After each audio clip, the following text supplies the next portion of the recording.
This episode contains spoilers for The Wolf Among Us and the Fables comic book series.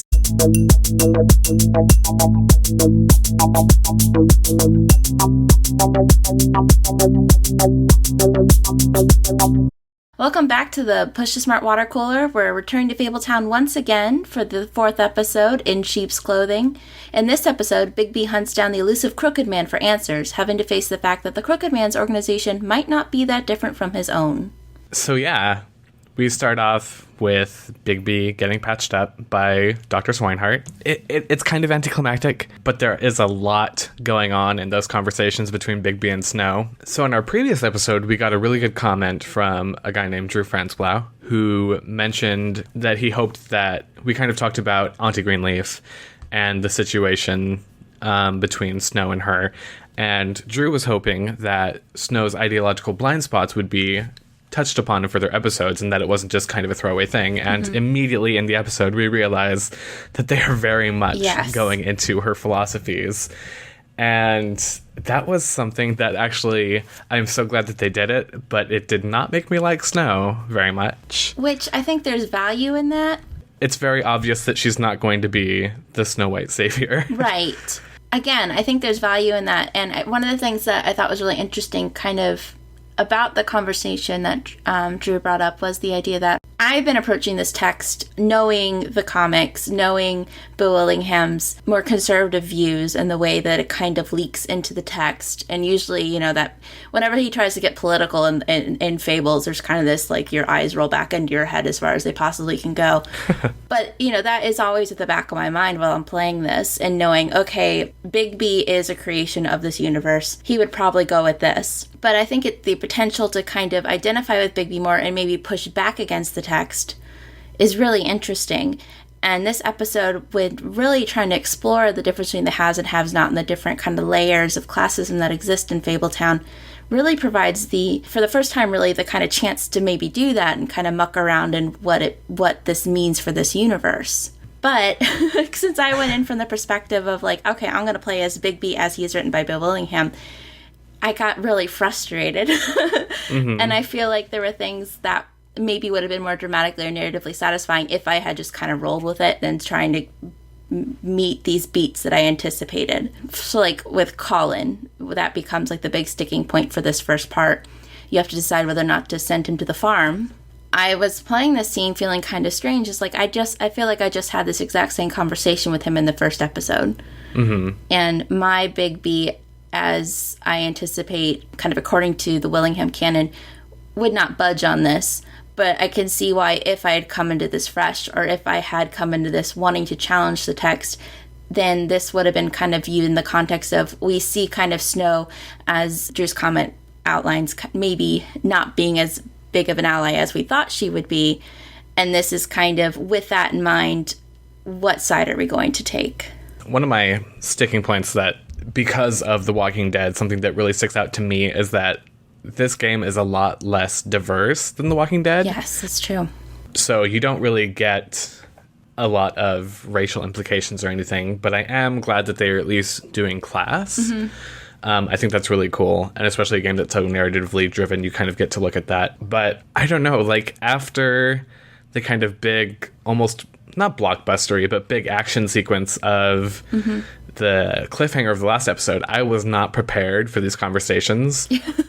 It was very exhausting in a way, in that I wasn't expecting them. I wasn't sure where they were going, and I wasn't sure how Bigby would respond. So I felt like my character was very inconsistent, which surprisingly felt cohesive with the fact that he had just almost been killed. But I did find myself in this episode using silence a lot more. Me too. When Colin asked if I would send him to the farm, I did not respond. Oh. Yeah. Wow. What did you do? I said, you're going to the farm, because I was like, I just told you this, like, 2 episodes ago. Get with it. But I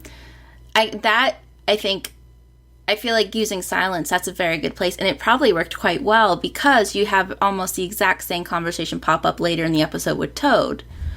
So I wish I had done that, because that seems a lot more satisfying to kind of have that uncertainty and then get the chance to really come down one way or the other. Which with Toad, you have an extra kind of leeway in which, at least for me, I had money I could give him to buy the glamour. Oh, yeah, same here. So you could kind of come down on both sides and then also enable him. Yeah, and so Snow is talking about all the animals that do not have glamour need to go to the farm. And it was just... I can't even remember exactly what sparked this particular conversation. Oh, Colin was there, and she was pissed off at him. Which I really like the way they're using Colin, even though he's only popped up a few times. He seems to kind of be the voice of the audience at times. Yeah. Like, when Snow White picks up the phone and just answers for Bigby, he just kind of looks at Bigby like, that was rude. Like, I really like the little touches like that. Or, like, how she said, like, wolf residence or something like that. And he was like, that was a bit more... We're not really used to that around here. Yeah. And on one hand, I liked that he was kind of pushing back against Snow, even though she is in such a position of power compared to him. But at the same time, I was like, you know, Bigby can speak for himself, so I'm going to interject in these ways. Right. But it was very much not choosing a stance either way, which is why the silence was such, in my opinion, a great option for that first scene, as far as just kind of showing what place Bigby is in. Yeah, which is also is so interesting because last time we kind of talked about how silence normally functions this game as a way to kind of leverage Snow White and to kind of allow her to assert her authority, where in this it was the opposite. Yeah. It was kind of holding back either to not relinquish your position. I'm not going to be your dog is kind of part of how I was reading that, just because she was like, we're going to have to do this and you're going to have to enforce it. And I was just kind of like, whoa. And so from there... The call, of course, is that Snow so rudely answers is from Buffkin letting us know that Narissa is waiting in Bigby's office. Oh, God. I screwed up that particular interaction so badly. As soon as, like, I was putting pressure on the button and I decided that I was going to try and unravel the ribbon from her neck, I immediately regretted it, and she freaked out, rightfully so. And it was just such, like, a kind of this stereotypical male does not respect the space of this woman, even though she's been through so much. And I was like, as soon as I did it, I was like, I think Bigby can read a room better than I can in this situation. So one thing I will say to that, because did you choose the option, like there was one option that says, like it said can remove it, and there's another one that just was an action in brackets saying remove the ribbon. Did you choose the one in brackets? Yes. Okay. He just kind of reaches for it, and she freaks out and knocks the chair over and stands up. Okay. This makes me think that because the two previous ladies were decapitated, if you undo the ribbon, that's what makes the decapitation happen. Yes. You learned that? I did, but let me tell you something first, real quick. Because in my first playthrough, I didn't choose the, like, bracket, go for ribbon. In my first playthrough, I chose, can't we remove it? And in my second playthrough, I chose the other option, which didn't talk about removing it, and I totally don't even remember what it was. But in both options, he ultimately started reaching towards her, and she flipped out, knocked over the chair, and backed up against the wall. Oh, okay. So that happens regardless. But did you tell Snow what she said to you? No. Because I did, and Bigby immediately says, like, it's nothing.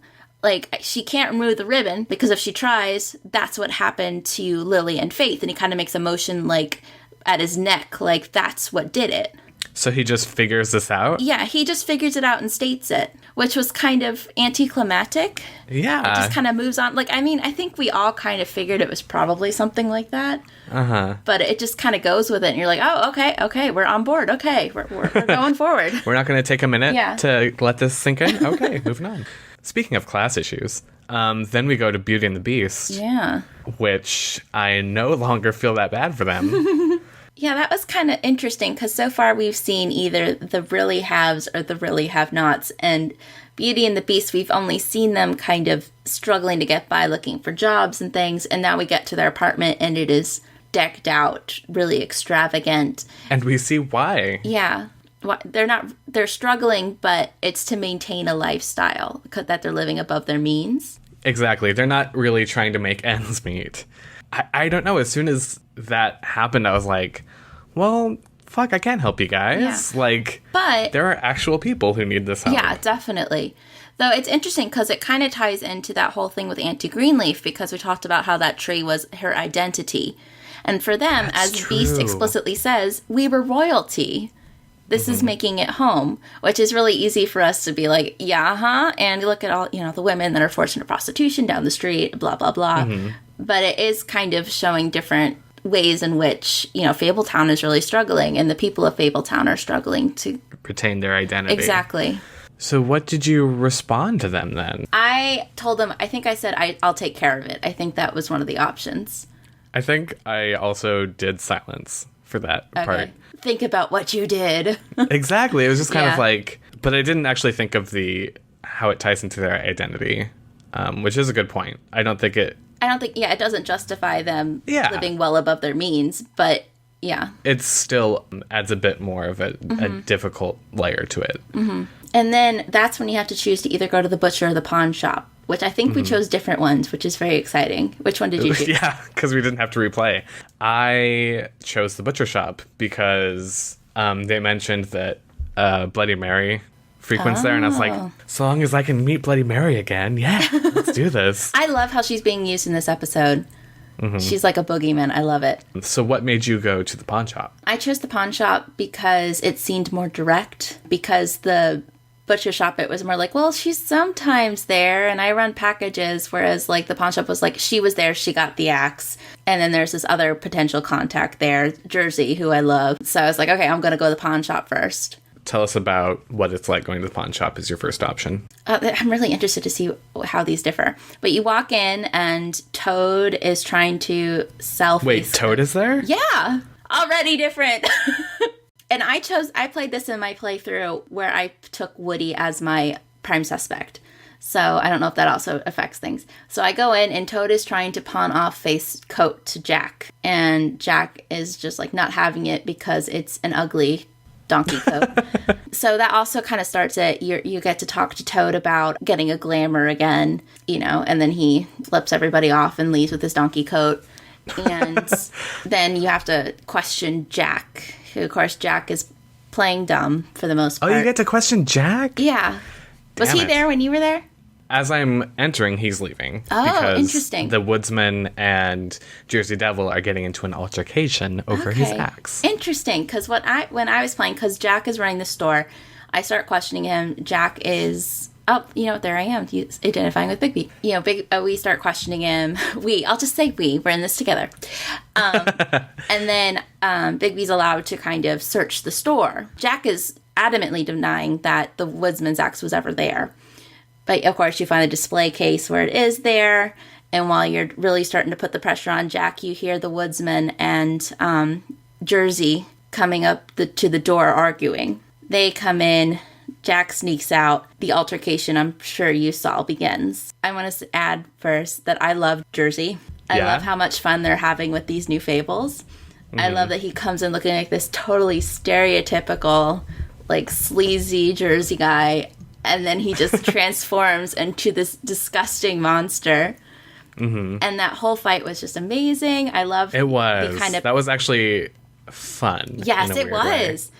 And where The Walking Dead, none of the action is ever fun. Yeah. But yeah.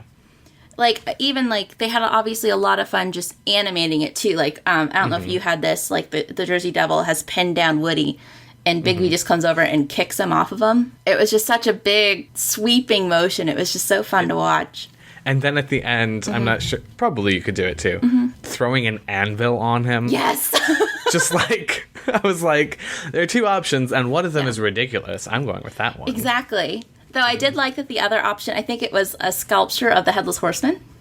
That was interesting. Yeah. But I really like the kind of... I'm assuming this is going to be the last we see of Woody, because it seemed like a nice kind of clean redemption for him. Oh, totally. Yeah. And then my favorite part of this whole sequence is he and Woody, walk out the door. Woody's got his axe. Bigby's covered in blood. They kind of have a man-to-man moment, and they just flag a taxi. Yeah. Carrying an axe and covered in blood. Did you offer him a smoke? I did. Yeah, so did I. And then, when he's leaving, there's that perfect moment where you can kind of... It's so, cinematic, you know? Yeah, it really is. Did you say anything? Yeah, I was like... What are you going to do next? Or whatever that option was. Yeah. You're not going to be... I know that there was are you going to be okay? Yeah, or what are you going to do next kind of thing. But that's the one I chose. And it was just the perfect end to this kind of arc that we start in the first episode. And I just loved that. Yeah. I'll be happy if we don't see Woody again, just because that was so perfect. Yeah. Unless, he comes to save the day. Yeah. Maybe then. Well, he kind of did there, but so I'm glad you got to see that too. I was wondering if that happened if you went to the butcher shop first. Yeah, and then of course it's a really cool scene, but we should probably mention the narrative importance is that you find the shard of the mirror. Yes. Oh, wait, where did you find it? I found it at the pawn shop. I found it at the butcher shop. Are you kidding? No. Okay, well then. Where did you find it at the pawn shop? It's in Crane's clothes where I got the money. Oh, where's Crane's clothes? Crane's stuff is in the back, behind the counter. Oh, is there like a torture thing back there? Or like what's back there? Oh no, it's just like behind the counter. There's just like this, like a cabinet with open doors. Interesting. I went to the butcher shop, really kind of let down overall by it. You know, it's obviously, I just kind of loved this butcher shop doesn't have fillets. Something is fishy, you know. But then you have the butcher and things go weird and he hits the little alarmy button to alert someone in the back. And then you have the scene that kind of sets up a really cool kind of cat and mouse with all the butcher. I mean, it's totally cliche. Yeah. But all the like meat. And of course that doesn't happen. And then in the back, there's this, you know, chemistry set where they're making all these glamours and stuff, and you kind of realize that everyone is involved. So, was it abandoned when you got there then? They escaped? Yes. Okay, so, because one of the things I was wondering was, because they have those big blackboards, was that, do they have time to wipe it when you're there first? No. Oh, so you have stuff written on them. Yeah. I want to know what was written on them. Oh my god, like everybody is in on it. Everybody is getting stuff from the Crooked Man. Oh my god. Wow. Yeah. I didn't know that you could miss that. But yeah, everybody there, they have particular glamours or particular spells that they're trying to get from him. And it's just kind of like, it totally blows Bigby's mind. And he's just kind of like, how did I miss this and everything? Cool. And that's kind of the big aha moment there. So... Huh. Yeah, and then, you know, the butcher asks if you can help, and I was like, whatever, sure. You seem like a nice guy. Yeah, I mean, he was probably the least interesting character that we've come across thus far. But yeah, that was basically all that there was to that segment. Yeah, mine was similar, except for there was nothing written on the boards. They had time to wipe everything, and Bigby even remarks like, "Oh, thanks to you, they had time to wipe the board." So I was that got me thinking like, "Aha! I bet if I went here first, there would be stuff there." And then after that, we go back to the office, and Toad is there, and Buffkin is ready to put the shard in, and Bluebeard is there as well. And Bluebeard's just being a little shit like he is. Snow wants you to take care of Toad? Yeah. So what did you do in this segment? This was one I had trouble with, because at this point, since I've seen Toad again already in the episode, every time I've met with him, it's like, Toad, why are you not in a glamour? So this has kind of been an established conflict for them. I ended up giving him the money from Crane's jacket, which I found at the butcher shop. Yeah. I don't know. Snow White's reaction to it was kind of weird. She was just kind of exasperated, and it's like, well, I don't know what else to do. I don't know. Maybe it was because we have seen them so much. And they're not just kind of like sarcastic assholes. They actually do kind of help, and and TJ, of course. And so I did give him, and then Snow was like, he was awfully cheerful when he left. Well, it's like, I still solved the problem. Yeah. Yeah. And Colin, you know, it's a joke, but he brings up the point. I can't, like, you have to have money, but how do you get money unless you have a glamour? I don't have thumbs. That's fair. Like, that is very true. Yeah. And then Bluebeard just stomps off in a huff, so you don't even really get to interact with him. So you just kind of go to the mirror when they see Snow White first asks to see Crane, which gives us another great little setup for Cinderella Libertine. Yeah. She's sending him to Paris. And then you find the Crooked Man store. And then you go to the Crooked Man. The Evil League of Evil. Yeah. Pretty much. And then Tiny Tim is there. And you're like, aw, Tiny Tim, why are you in with the bad guys? Overall, I found the ending to be really anticlimactic. Well, what did you do? Because I was surprised how few people did what I did. Are you talking about the very last action you can choose? Okay, that, I will say, was amazing.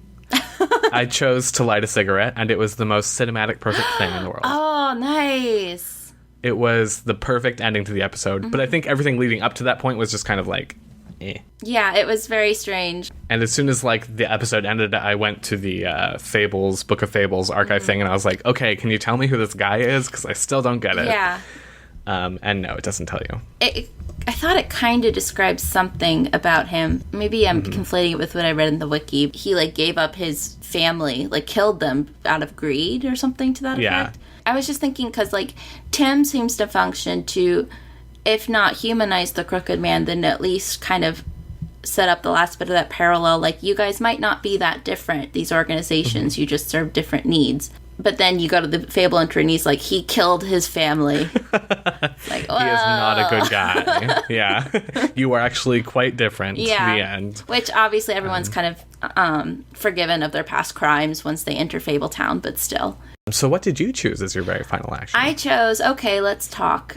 Which still led to him lighting a cigarette, so it was still quite cinematic. But it didn't have that silence. I'm assuming yours was just, he just stands there and lights a cigarette.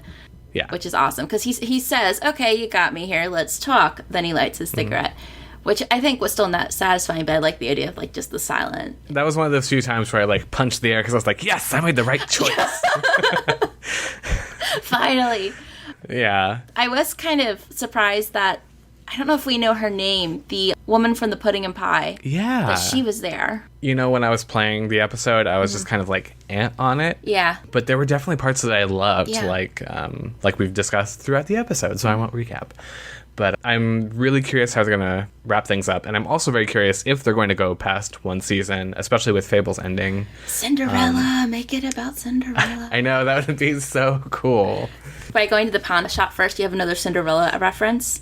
Really? Because when he's trying to get the coat, Toad's trying to sell the coat to Jack. Jack says, I don't know, see if Cindy needs a new coat. And it was like, tally one more.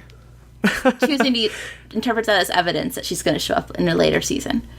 Maybe, maybe these are hints that next season it's going to be all about Cindy. That's how I'm interpreting this. It'd be great because they'd be able to introduce a lot of new fables. And they wouldn't have to stick so close to Fabletown and pre-established canon. Well, let's talk about choices. You remained silent when it came to sending Colin to the farm. I sent him there. So for me, it was 28% of us sent him there. I wonder if your silence, what that counts as. Did it display that? It did say that Colin would remember that, but it didn't say that he was sent to the farm. Okay, interesting. And the next one they measured was, did you attempt to remove Nerissa's ribbon? Which 61% of us did not. Oh, so, you good people. Well, considering the fact that every, like, no matter what you choose, it ends with an animation of him reaching towards her and her freaking out. I wonder what counts as removing it and which doesn't. Like, does physically, like, choosing the option to physically reach as well as saying, can't we remove it, count? Or, I'm not sure. I think actually going for it is the only one that would count. Terrible Damn person. it. So, and then we each chose different Crooked Man operations to visit, which when I played this morning, 50% chose the pawn shop. So that is like... Yeah, I think when I played it, it was like 50-51. Yeah. Some really small deviation, if any at all. That's awesome. I love seeing stuff like that, because that really means like people are really exploring all the avenues, and that's really, I don't want to say a valid choice, but an interesting choice. That there's no one way to play, right. Or that there's no like more canonical choice based on the majority. So, and then neither of us sent Toad to the farm, and it looks like 47.2 players did not as well, which is still pretty close to 50-50. But and then how did you respond to the Crooked Man? 19.7% agreed to talk first. I think mine was, when I did it, about like 24% or so. Was it worded as 20 or so percent chose to light a cigarette? Yeah. Oh, okay. So each choice has its own percentage marker. They didn't kind of group them. Interesting. Thank you again for coming to the Push to Smart Water Cooler and discussing Telltale Games' The Wolf Among Us. We'd love to hear your thoughts, so please join the discussion below in the comments section and subscribe so you can figure out what the hell we're doing next. Because we don't know yet. And we'll get back to you as soon as humanly possible.